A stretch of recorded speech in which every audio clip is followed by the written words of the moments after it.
Baer is in the studio with us, attorney, and has to be a very busy week for you, young lady, especially with the weather we had yesterday.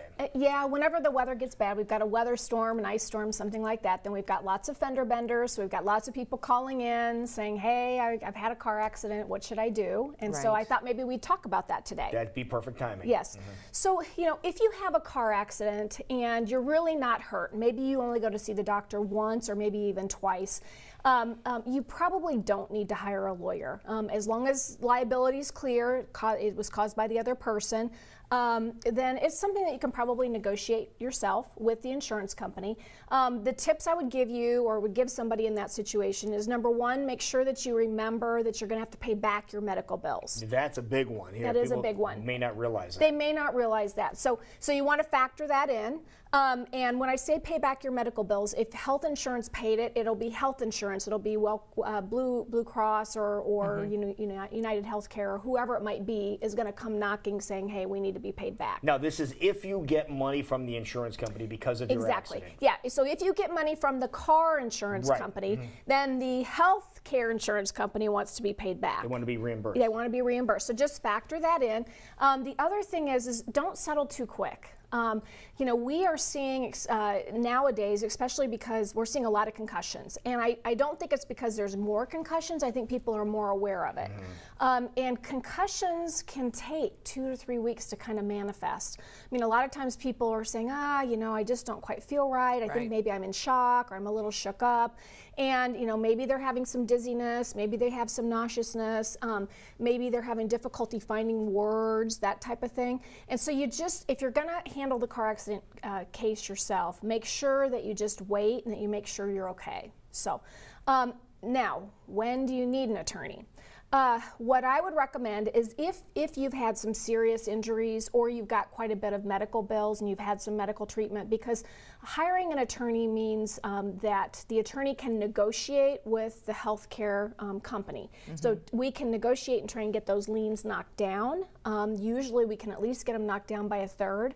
If you've got Medicare, we can negotiate with Medicare typically. Then the other thing is we obviously know how to do a demand package, so we're going to go get your information about lost wages and get all of those records. We're going to go get your medical records. We're going to go get your medical bills. We're going to talk to you about pain and suffering. And so we put together a whole demand package, which most people don't do. So.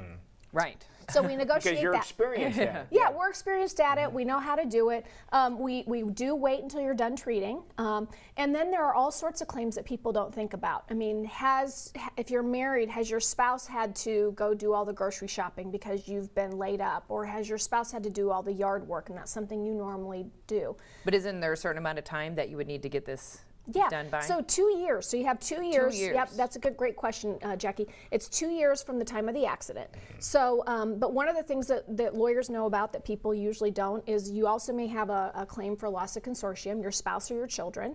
That's a claim they have that's separate from your claim for your injuries. If it was a traumatic car accident, let's say the car flipped or something like that, and your wife was in the car or your kids were in the car, there may be a bystander claim. And so that, again, is a separate claim. And that's, most people don't know anything about that either. Wow, I didn't realize all that. So we have all of those things that we have to talk about. The other thing that people don't realize, and we've talked about before, is on your own car insurance policy, you have MedPay. Okay, what is that? And MedPay is a benefit that you have paid for. Typically, it's $1,000 to $10,000, and that's money that if you hire an attorney, we immediately try to get. We contact your insurance carrier, your car insurance carrier, and say, hey, give us all the MedPay. And we have to jump through some hoops and give them some bills and things like that. But we want to make sure that you can use it to pay your out-of-pocket expenses. Otherwise, what happens is usually the ambulance and some of the chiropractors and some of the other healthcare providers, they try to get your MedPay because they want to be paid right away. They don't want to wait for the car accident. Which is understandable. Which is understandable. But what we like to do is try to make sure that we get it for you because you're going to have some out-of-pocket expenses, maybe a deductible. And if we don't get the MedPay for you, then you have to wait until the end of the car accident, until it's settled or until we get a jury verdict. So. And is that something you need to make sure that you have on your plan, or it's just kind of part of auto insurance. It's not part of our auto insurance, and it's something that you do need to check. And if you don't know, it's going to be on your card or on your deck page. And if you're renewing auto insurance, I would highly recommend that you pay the extra money to get it, because it's so helpful. But another thing is that also has to be paid back. And you say, well, then why would I use it? Well, because typically we can knock a third off of it, and sometimes we can have it waived. So that, again, that's something else that a lawyer can work with you on. And then you have, the last point I wanted to make is, let's say, Lou, that you and I were in a car accident and it was your fault and you hit me, but you only have $20,000 of insurance. And I've broken my leg, and so my bills are, way over $20,000. A lawyer will help you resolve that claim, and then a lawyer would help me make a claim under my policy for underinsurance. So that's another thing that you want to check, Jackie, to make sure you have on your policy. So how would a lawyer help on my end? Say I had insurance for up to $20,000. You obviously would max out the $20,000. Exactly. And then the same lawyer would then turn to your insurance and try to get the rest from your own private insurance. Exactly. So, we have three places that we can get money from usually. Number one, the person that caused the accident, their insurance company. Number two, the person who was injured, their insurance company, auto insurance company. And number three, let's say that there's not nearly enough, and maybe I've been really, really hurt. I may have to file a claim against you personally. So those are the three areas that we look at. And you've been great about being on our program and talking about, if you are in an accident, things you immediately need to do as well to make sure you have all the information a lawyer would need in case you need to get one. Exactly. So make sure that you get the information of the person that caused the accident. Sometimes the police don't come, or they're delayed, or somebody wants to leave.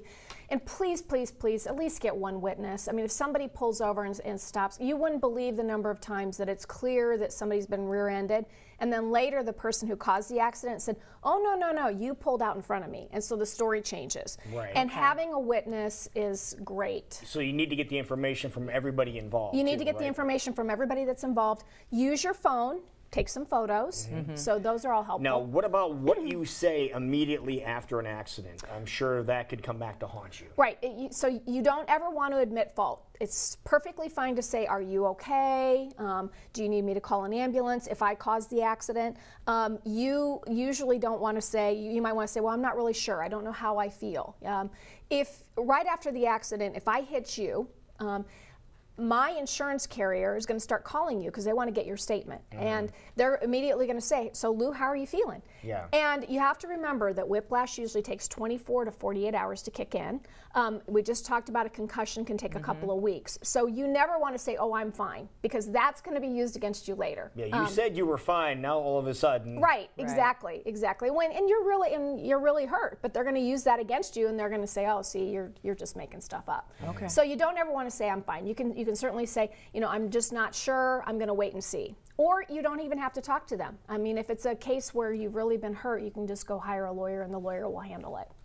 So great information today, and there are still some slick spots out there, folks, especially if you're living in rural communities. So keep this information, very close to you, and if you need some assistance, of course, the Baer Law Office willing to help out. Yeah, just give us a call, 515-INJURED. There it is. Easy to remember. Yeah. Perfect. Wonderful. Thank you so much. It is 7:49 right now, and hopefully you can stick around, because when we come back, it'll be time for Totally Serious News and the answer to our Tuesday trivia question that you're going to enjoy. That's coming up next on CW Iowa Live.